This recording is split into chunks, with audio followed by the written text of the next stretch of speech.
오늘 이야기할 곳은 바로 상계동입니다. 한때는 재개발의 꿈이 완전히 멈춰버린 것 같았던 곳이죠. 그런데 지금 이곳이 서울의 스카이라인을 바꿀 거대한 변화의 중심에 섰습니다. 과연 어떤 일이 있었던 걸까요? 좌절됐던 꿈이 어떻게 새로운 희망으로 바뀌었는지 그 극적인 이야기를 지금부터 하나씩 파헤쳐 보겠습니다. 자, 그래서 오늘은 이런 순서로 한번 살펴볼게요. 상계동의 재개발이 왜 멈췄었는지부터 시작해서 어떤 계기로 반전이 일어났고 또 앞으로 어떻게 바뀔지 그리고 이게 서울 전체에 어떤 의미가 있는지까지 쭉 따라가 보겠습니다. 먼저 시간을 조금만 뒤로 돌려보죠.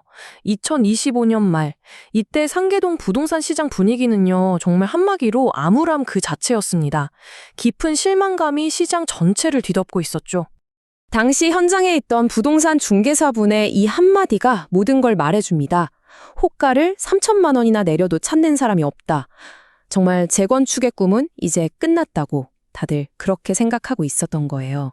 그러니까 시장이 그냥 멈춘 수준이 아니라 주민들은 완전히 갇혀버린 느낌이었던 거죠. 집을 팔 수도 없고 그렇다고 뭘 할 수도 없는 많은 분들이 뭐 팔리면 좋고 안 팔리면 그냥 살지 하는 체념 상태였다고 해요. 아니 도대체 왜 이렇게까지 됐을까요?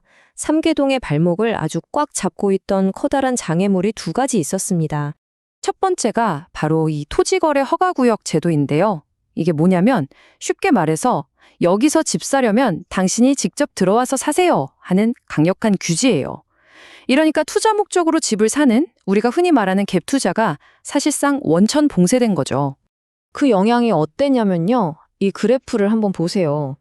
대표 단지인 상계주공 5단지인데 규제가 시행되기 전인 9월에는 시장에 나와 있던 매물이 60개가 넘었거든요. 그런데 딱 한 달 만에 12개로 뚝 떨어집니다. 아, 이제 팔기는 글렀구나 하고 집주인들이 매물을 싹 걷어들인 거죠. 그리고 또 하나의 결정적인 문제, 바로 돈이었습니다. 재건축을 하려면 주민들이 추가로 내야 하는 돈, 이 분담금이요, 글쎄 최대 7억 원에 달할 거라는 말까지 나왔으니까요. 이건 뭐 집값보다 분담금이 더 클 수도 있는 정말 막막한 상황이었던 겁니다. 정말 모든 게 꽉 막혀서 끝인 것 같던 바로 그때 서울시의 정책 하나가 이 모든 판을 뒤집어 놓습니다. 그야말로 극적인 반전이 시작된 거죠. 게임 체인저는 바로 사업성 보정 개수였습니다. 용어는 좀 어렵죠? 쉽게 말하면 서울시가 재개발 계획의 수익성을 높여주는 일종의 마법 같은 도구예요. 의무적으로 지어야 하는 임대주택은 좀 줄여주고 대신 일반 사람들에게 팔 수 있는 집은 늘려주는 식으로 계획을 조절해서 사업성을 확 좋게 만들어주는 겁니다. 자, 그럼 이 마법의 열쇠가 상계주공 5단지에 실제로 어떻게 작용했는지 한번 볼까요? 이게 정말 흥미로운 부분입니다. 결과를 보세요. 정말 드라마틱하지 않나요? 정책이 바뀌기 전에는요, 일반에 팔 수 있는 집이 딱 3가구였어요. 3가구요. 그런데 정책 적용 후에는 이게 101가구로 30배 넘게 늘어납니다. 반대로 꼭 지어야 했던 임대주택은 153가구에서 55가구로 확 줄었고요. 이러니 사업성이 좋아질 수밖에요. 그래서 주민들에게 돌아온 가장 큰 선물은 뭐였을까요? 바로 분담금이 가구당 평균 무려 1억 원이나 줄었다는 겁니다. 이제야말로 우리도 해볼만 하다 하는 희망의 불씨가 다시 타오르기 시작한 거죠. 자, 이렇게 꽉 막혔던 혈이 뚫리면서 상계동의 미래는 그야말로 천지개벽 수준으로 바뀌게 됩니다. 멈춰버렸던 꿈이 이제는 정말 거대하고 구체적인 현실로 우리 눈앞에 펼쳐지는 거죠.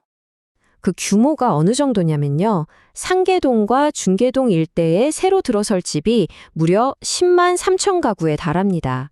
이 지역이 서울 동부권을 대표하는 핵심 주거지로 완전히 탈바꿈하는 거예요.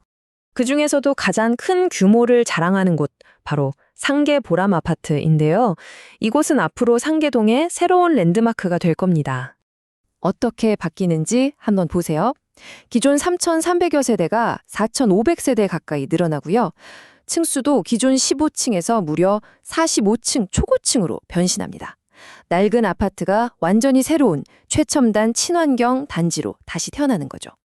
이게 끝이 아닙니다. 무려 16년 동안이나 사업이 멈춰 있었던 상계 5구역도 드디어 사업 승인이 났습니다. 여기에만 거의 2천 가구에 가까운 새 아파트가 최고 39층 높이로 들어서게 돼요. 이런 좋은 소식들이요, 정말 들불처럼 번져나가고 있습니다. 상계주공 5단지의 성공을 본 다른 주공 아파트 단지들, 그러니까 1단지, 2단지, 6단지, 10단지, 너나 할 것 없이 재건축에 속도를 내고 있죠.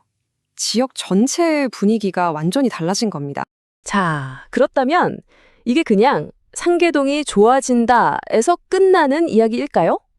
절대 아니죠. 우리는 여기서 더 큰 그림을 봐야 합니다. 핵심은 바로 이겁니다.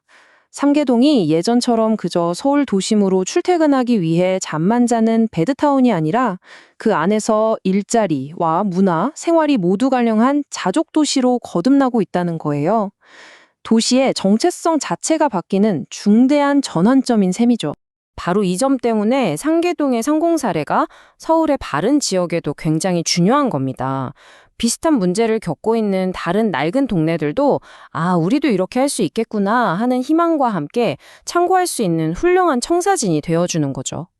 결국 상계동의 이 눈부신 변화는 우리에게 이런 마지막 질문을 던집니다. 과연 이 성공 스토리가 앞으로 서울의 수많은 다른 노후 주거 지역들의 미래를 또 어떤 모습으로 그려나가게 될까요? 정말 기대되지 않으세요?